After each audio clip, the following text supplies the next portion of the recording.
Fabulous. Right. So here I am. That's me. There I am using social media effectively. So basically today we are going to cover a very brief introduction to social media. Basically we want to get you to understand your audience a little bit better, and then look at choosing the right platforms for the audiences that you're trying to reach. We'll also cover off how to craft content effectively, and also how to kind of get that engagement going with the communities that you're trying to reach as well. We'll have a look at measuring success, what's working and what isn't, and what's performing the best. And then just some kind of top tips to take away. And then obviously we'll take questions at the end. So social media, it's bread and butter for us now, especially if you're working in communications. Social media basically refers to a number of online platforms and tools that allow us as individuals or as organizations to create, share and interact with different content. For you guys as VCSE organisations, social media is a powerful way for you to connect with your community, raise awareness about your different causes, and also encourage that engagement. And social media can basically help you with driving any kind of funding or donations that you're wanting to get in, by letting people know about what your mission and your kind of message is. Kind of generate any other kind of income if you're doing like GoFundMes and things like that, but also listen to feedback from the people that you're trying to reach, about what you're doing. And we've got to be open that this could be both positive and negative. So it's a very good listening tool for listening to the audiences that you're trying to reach.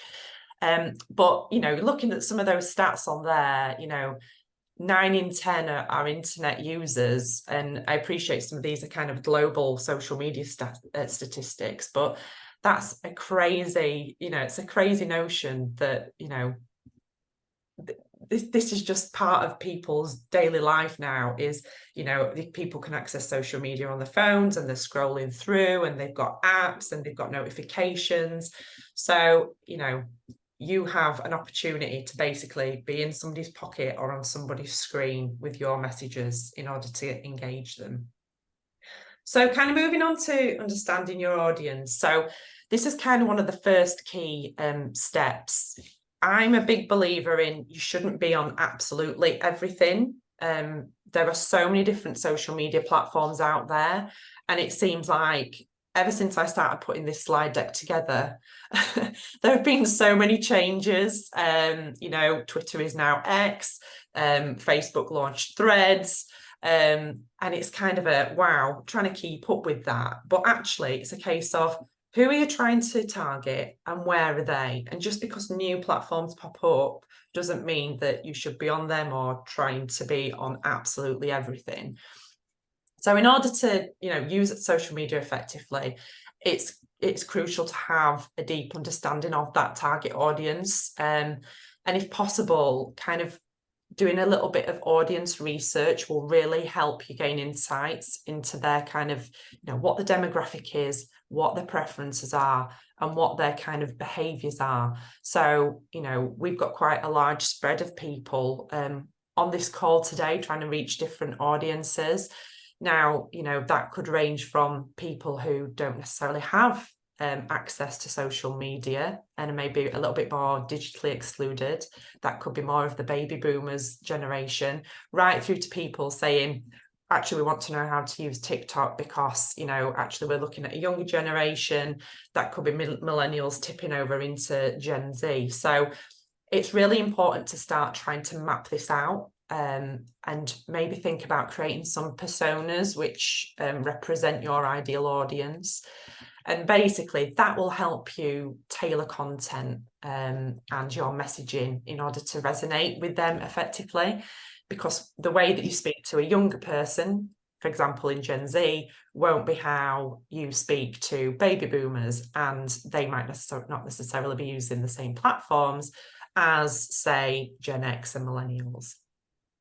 So yeah, so like I'd mentioned there, you know, it's what's the most appropriate for your audience. And I know that we had an individual submit on the Excel spreadsheet before this, saying that they're looking to target those you know, basically older, digitally excluded people. So it's worth thinking about whether social media is the right fit for you and your organization, but also, could you look at engaging audiences around your actual key audience? So if you're looking at older people, could you look at trying to engage younger people around them, maybe sons, daughters, people like that actually you communicate your message with them, and then they can pass that message on to the person that maybe doesn't have access to any social media. Or another idea could be that you could look at engaging different stakeholders and partners through social media to cascade that message to those people that are digitally excluded. So for example, you know, doctor surgeries, libraries, you know, community centres and places like that where maybe some of these older people go, but actually it's actually the organisations that are cascading your message for you. So that's just a thought on that. So choosing the right platforms. Obviously, there's various social media platforms that exist, and obviously each has its own features, audience demographics and purposes. So it's essential for you to evaluate the social media platforms and use the ones that align not only to your target audience, but also your organisational goals as well. Obviously the world's most popular platforms are all on there. You can see that Facebook comes out as the top, followed shortly by YouTube, and obviously Instagram is on there. I appreciate that this data is from, what was it, January 2023. So things have moved on a little bit since then as well, obviously with the new platforms that have come through as well. But that just gives you a rough idea in terms of a global scale, what's been used the most. So what we'll do, we'll move on to the first platform. So LinkedIn. So I know that a couple of you on here already use LinkedIn, but basically if you don't, LinkedIn is generally used as a business-to-business platform where professionals can connect with other professionals that work both inside and outside of their industries and basically build out a network. So you can create a LinkedIn page for your organization. But also remember that, you know, it's really important that you have your own profile up to date and have a personal account so that you can actually access and manage that organizational LinkedIn page. And basically to build out those connections. So see it as like it's basically modern day networking. So if you go out to an event or you meet people, or you know, you have a Teams meeting or a Zoom meeting, you know, it's always worth checking out to see if people have profiles on LinkedIn so that you can learn a little bit about them and start to build up that rapport. And then you can obviously start messaging people and commenting and liking their content and things like that. So, you know, blog posts, how-to guides and interesting news articles work well on LinkedIn, especially if they have a professional angle or are industry specific. So for example, you know, if you're doing something around a particular awareness day, or you've done a piece of for example, a piece of research, or you've seen a breaking news story that kind of resonates with your cause, you can jump on the back of that and create some content that, you know, you can have your voice and be a thought leader on that particular topic, for example. What I do like about LinkedIn is they actually have a newsletter feature now as well. So if you're able to kind of start building up a bank of content, you can actually start sending out a newsletter on a monthly basis, which is a nice little feature that's just been added in. So in terms of LinkedIn, I just wanted to give a little bit of a best practice, and this is not me trying to suck up to Alice by any means, but as you can see, I've used the Nova Wakefield district as a kind of a good example of a post.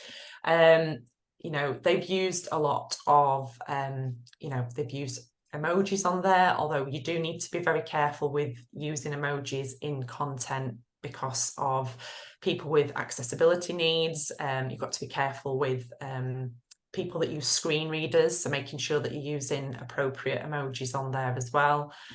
But also they've tagged relevant people, so aphasia support, you know, they've used hashtags on there. However, again, things are moving very fast. I read very recently they're actually looking to phase out hashtags on LinkedIn, which again has kind of come out of the blue. However, I imagine that might take a little bit of time to kind of come into practice.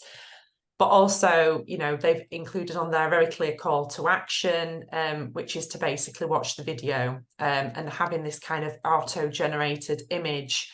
It makes it a little bit more interesting to look at and breaks it up. You've got to think, when people are scrolling through content, what's going to make people stop and actually click and play or click through to you know, your website, for example. So moving on to Twitter, or X, sorry, as it is now known. Basically, Twitter works a lot like a news feed. It's constantly updating and fast moving, which is an understatement considering it's now called something completely different. So its unique feature is that it limits posts to, I think it's 280 characters now. So basically, that forces your updates to be concise and snappy. It does tend to be a bit more of a B2B platform, but it's a good place for reaching a wide audiences. So you've got a real eclectic mix of people on there. So you've got businesses, other charities, celebrities, you know, media outlets, government, public services, you know, they can all be found on X, as well as millions of individual users as well. And a retweet from a popular Twitter user could share your content to thousands of people, which is why it's always worth cross-referencing and tagging relevant people or using particular hashtags on there to kind of get your message the most exposure as you can, really. So yeah, it's most popular between people of the age of 25 to 34. Which is the next bracket down is the demographic is 35 to 49. So you're finding that only around 17% of 18 to 24s actually use Twitter. They're maybe moving more away to kind of the Snapchats and the TikToks. But yeah, you kind of got that kind of middle age of Gen X into millennials that are still using Twitter. And again, just another good example of a profile is St George's in Lupset. So I love their brand anyway, because it's really fun and quirky, and it's something that's going to stop you scrolling through your timeline. But I really like how they've got their fundraising GoFundMe link in the bio, because it's always top, you know, kind of prominent and top of their profile. And they've got their link on there to their website as well. So making sure that you're always kind of referencing back to a particular a call to action to a particular area on your social media profile. So you also want to be either sending people back to your website or, you know, your GoFundMe, wherever you want people to go and find out more information. So Facebook, again, like I've said before, you know, it is the most used social media site in the world, with nearly 45 million UK users. So, you know, even people who don't do social media often have a Facebook account for keeping in touch with their family or friends. You know, it's great for reaching out to individuals who might want to support your cause.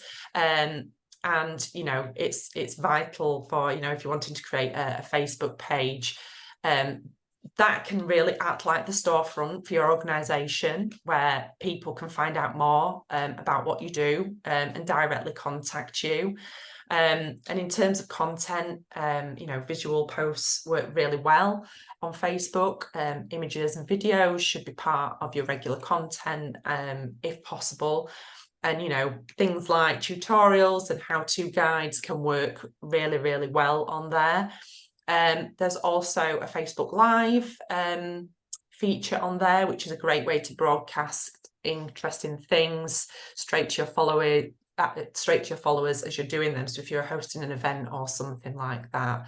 But just remember, you know, there are different Facebook algorithms and all that kind of stuff. So it's really is a case of trying to keep on top of things and post regularly, reply to people regularly, and kind of really keep that conversation going so that, you know, you're kind of staying the top of people's timelines on there. And again, just a really nice example of a Facebook profile was Wakefield District Site Aid. You know, it's brilliant. You know, you've kind of got the team on there and some of the people that they're helping. So it's, you know, it's really bringing their brand to life. You know, that they're personable, and you know, it's nice. It looks nice and informal. It looks like welcoming. You want to, you know, you're kind of getting a really nice feel for that page. And obviously on there, they've got their contact details linked to their website, but they've also got all of their upcoming events. So you can create events on your Facebook page. And they've also got fundraisers on there as well. So that is where other people can actually raise funds on your behalf and raise funds through Facebook. So I just thought that was a really nice example. And they've also got a direct donate button on there as well. So, you know, even if people are scrolling through, they don't have to read War and Peace before they can get to donate. If they want to donate, they can do that straight away. So Instagram. So Instagram, possibly the most straightforward of all the social networks, I would say. So if you've got fun and engaging photos or videos of your organisation, so if you do a lot of in the community work or events, I would say set up an Instagram page and post them to Instagram. You know, it's got one of the highest engagement rates of all the social media platforms, as people are more likely to, you know, hit the like button when they see an image that catches their eye. So they're not always reading the captions underneath. It might be that visual or that video, that's the thing that hooks them into that piece of content. So you can use hashtags to let people, more people find out about your content. And obviously Instagram stories create a sense of urgency by letting you post short videos, and they only last 24 hours. And I've also previously touched on threads. So you might see some people's Instagram accounts now show a link to their threads profile. What I would say is, if you really want to set up a threads profile, by all means do, but I would use it as a little bit of a listening tool, because more recently there are lots of new platforms that seem to be coming out. Will they take off? We don't know. And a lot of these platforms kind of come along, you feel like you've got to be on it, but actually it just ends up zapping your time and sucking your energy, when actually what you want to be doing is maybe focusing on one or two, or at a push, 3 core platforms for you to be focusing your time and your energy on with your key messages. And again, just a good example, so Gasped, I love it's the simplicity of their Instagram bio.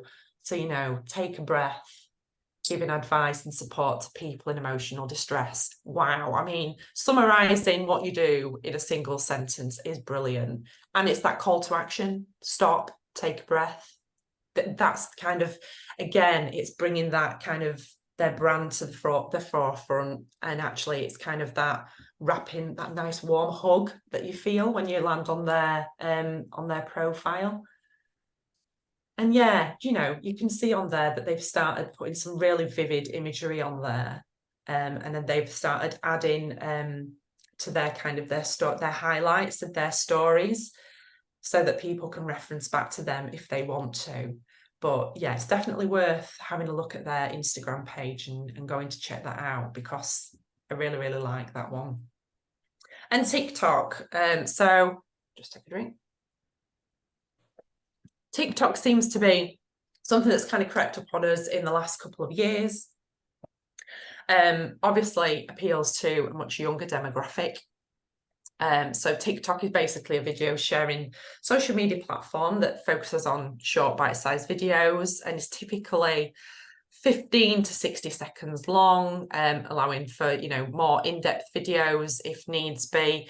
Yeah, it's very much used by Gen Z. And you can add all kinds of stuff on there. You know, you can add music to videos, filters, different effects on your videos. You know, there's a number of easy to use like editing functions on there. And there's also some snazzy content co-creation options like Stitch and Duets, where you can create a piece of content and then other people can come in on that piece of content and have it kind of side by side. And you can also live stream on TikTok too.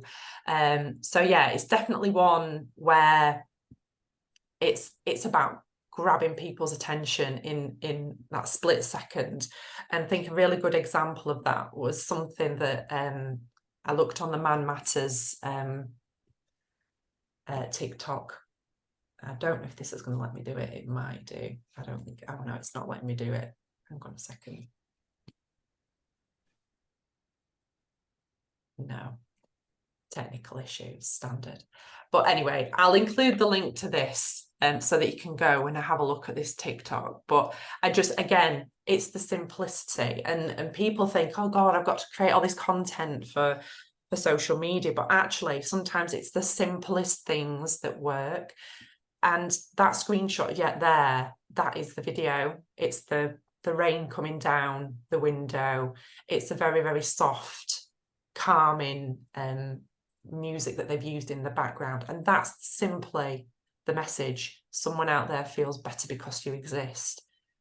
And you know what, that could really, you know, if you're looking to reach for example a young man who is suffering from mental health issues, or is, you know, suffering from suicidal ideation, that could be the one thing that they think, oh, you know, just it literally grabs them for a second. They might click through to the profile, they might not, but actually that's kind of the message is really landing with them. So again, I really like that.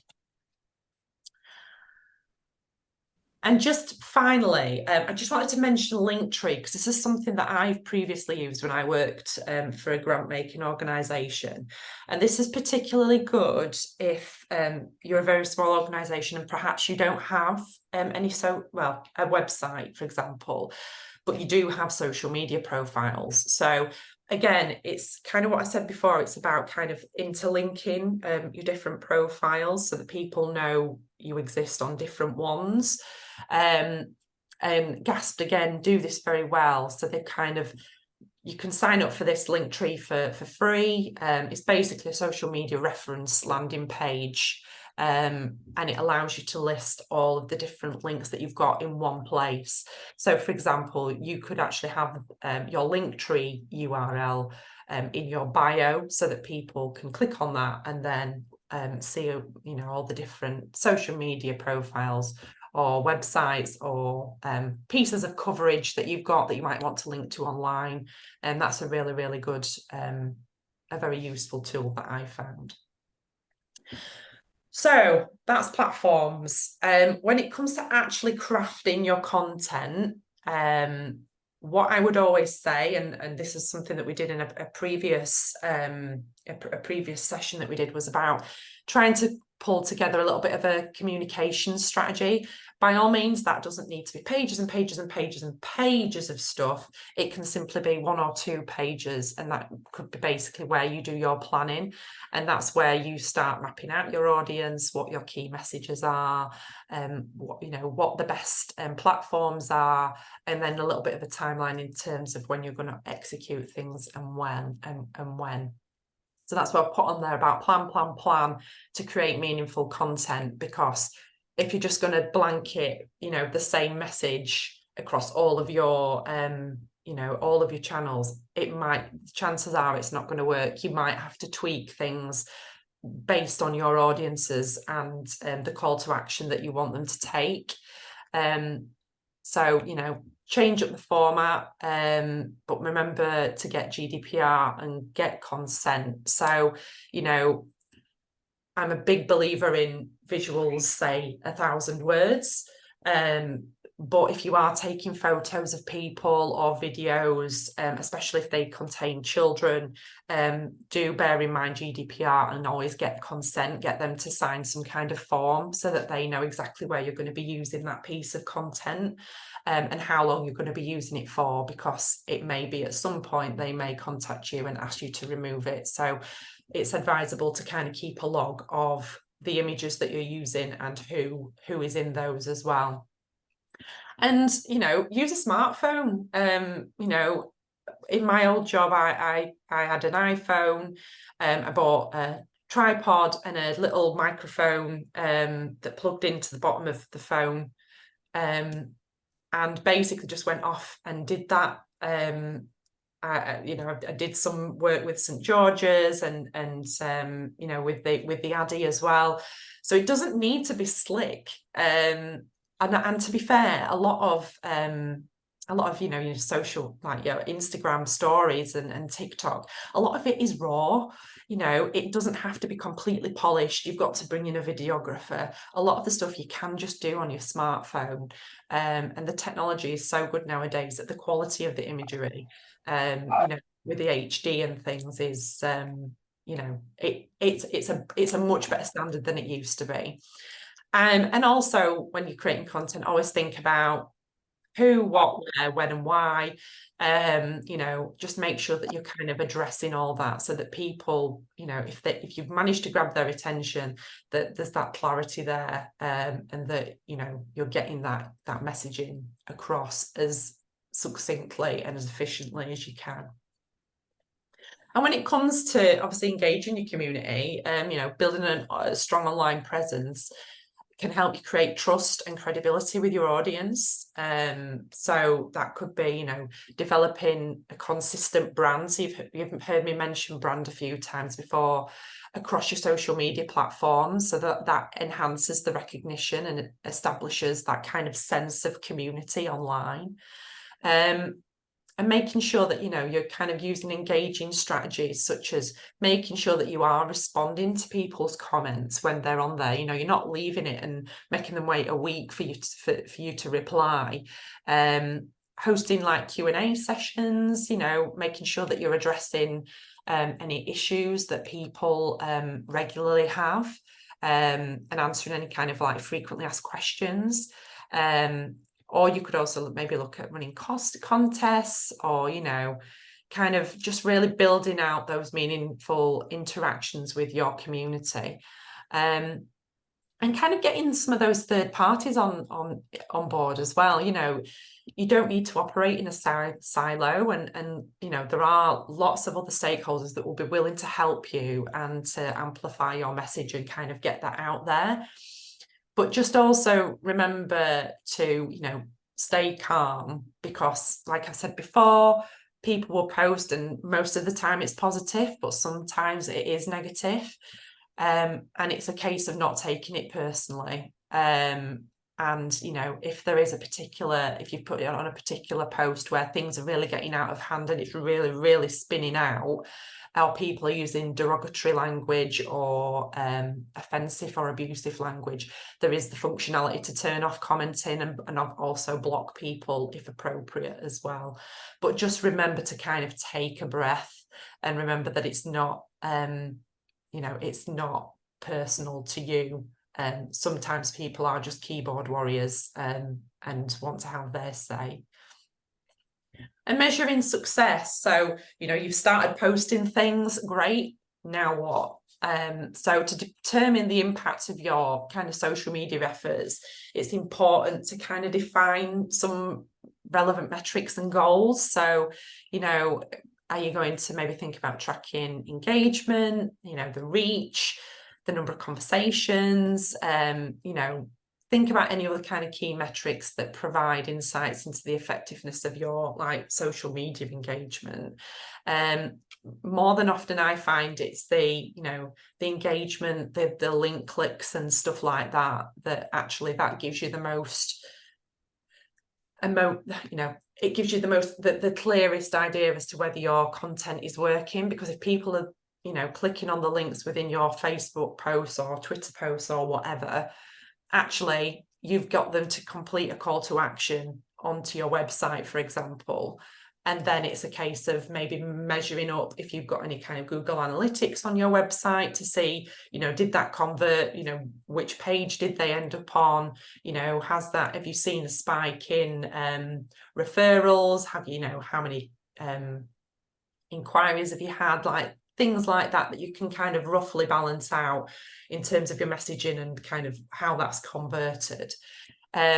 But there are a number of different analytics tools, such as Facebook Insights and also Twitter Analytics, that can help monitor performance and help you make data-driven decisions. So it's a case of looking back at, which posts are working the best and why, what's not working so well. And if it's not working, review it. Right, that's not working, we won't do that again. So a lot of it is trial and error with things. And also, don't always feel like you've kind of got to be on it 24/7. There are scheduling tools. I know that there's Hootsuite. I must admit, I'm not sure if that is free anymore. It used to be. It used to limit you to 3 profiles, but I'm not sure about that one. But there's also Buffer and Later.com that also have built-in analytics as well. So it's just worth kind of doing that review maybe once a month just to see what's performing and what isn't. So my last top tips for you for posting. So have a plan. So whether that's, a full social media strategy, it doesn't have to be, or even just a calendar of planned posts, or just thinking ahead a few weeks, think about what you want to achieve from social media and plan your content in accordingly. Don't be silent. And be consistent. There aren't a right number of posts to send every day, but post as often as you are able to, but make sure that if people are replying to your posts, that you're kind of replying in a timely fashion, and monitor your posts. So like I've just said, monitor, look at the past performance of your posts. And do more of what people engage with and less of what they don't. Every platform has a tool that tells you how your posts are performing. So spend a little bit of time to learn about what's working for you and what isn't. And create actions, so your social post should be a hook to ask your followers to take some kind of action. Now that could be a link to donate, like Wakefield Sight Aid, or a poll or a question to answer, or a video to watch, or a link back to your website where you can tell them more about a specific something, or a post. A post without an action is basically just a wasted opportunity, and you're probably not going to see that engagement on there. And engaging with people. So, you don't have to just post. You can share other people's content if it's relevant. A lot of people on TikTok do that.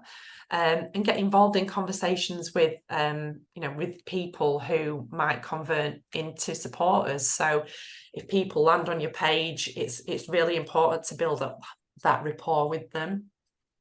And finally, using the scheduling tools like I've just mentioned. So there's loads of stuff out there, and most of them usually have a free option. So it's consider trying one of these to help you kind of arrange your key posts for the week. But again, remember that you do need to go back in and reply to people as and when they comment on those. So I've added a couple of resources in there, which obviously we'll share as part of the slide deck, mainly around TikTok, because I know that from the previous session I did, and looking at the spreadsheet before this session, quite a few of you were interested in TikTok, and there's quite a few beginners guides and things like that on there, which you might find useful.